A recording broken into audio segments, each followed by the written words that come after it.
Ô Arthur, muitos investidores, né, acabam ficando preocupados. A gente viu até esses movimentos de queda aí como um susto para os investidores. Muita gente pensando em recuperação, em alguma coisa nesse sentido. Você vê espaço para uma recuperação das cotas, especialmente em Fiagros ou alguns fundos que acabaram tendo dias um pouco mais turbulentos recentemente?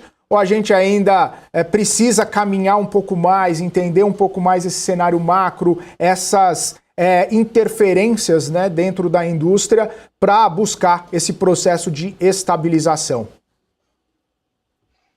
Eu acredito muito nessa volta, né? Como eu falei, eu entendo que o mercado teve uma primeira reação pendular, então ela foi muito extrema por um lado, e eu imagino que em algum momento a realidade se impondo, esse mercado volte, eventualmente até passando um pouco de novo do meio ali, onde que ele deveria se concentrar.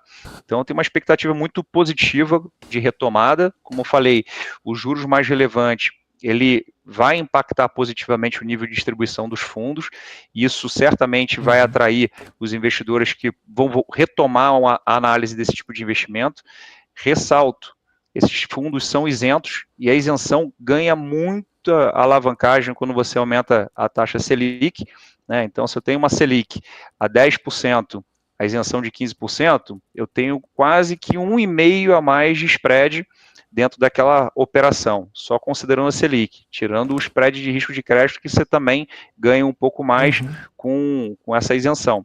Se a Selic sai de 10 para 15, que é um cenário bem possível dentro do que a gente está discutindo e vendo agora, a gente tem um crescimento exponencial disso também. Então a gente sai ali daquele 1,5 e a gente já vai para 2,25 de resultado só com isenção, que é uma enormidade. Se a gente retomar um pouquinho a história, a gente estava com a Selic a 2 dentro do ambiente de Covid. Então a gente aqui com a isenção poderia ter um adicional de retorno dentro dessa classe de ativos de 2,25, simplesmente com a Selic migrando para esse patamar mais elevado.